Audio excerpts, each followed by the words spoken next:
अज का ये बैठक पंजाब मां बोली पंजाबी ते पीर सैयद वारिस शाह रहमतुल्लाह अलैह दे सियासी ते समाजी विचार इहदे ते गलबात करनगे जनाब मोहम्मद हसनैन भट्टी साहब। अज का यह प्रोग्राम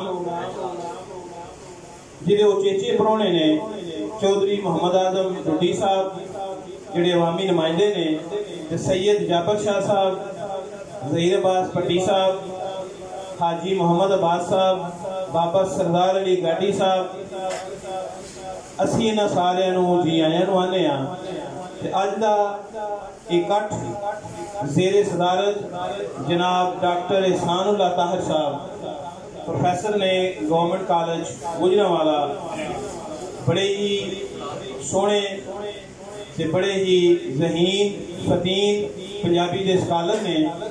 अज दे इस इकट्ठ च ही उन्होंने जी आया नूं आखने अज दे इस इकट्ठ का बाकायदा आगाज उस सोहने रब दे नाम नाल करदे हां।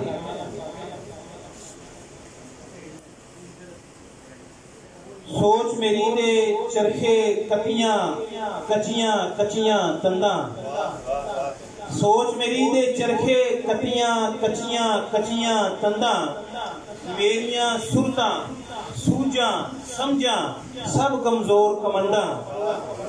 बंदा की उस कुदरत वाले रब दियां रमजां जाने, बंदा की उस कुदरत वाले रब दियां रमजां जाने, एक एक बीज दी कोठी अंदर लख पड़ोपी दाने। ना सोवे ना हो गुलावे ते जुग जुग खाबा वंडे, ना सोवे ना हो गुलावे ते जुग जुग खाबा वंडे, कंडे नू जे हुक्म करे ते ओ खुशबुआं वंडे। ओह कायम दायम दाता असी फकीर नवाणे, उसे दी दरगाहों अनवर मिलदे सुहन मखाने।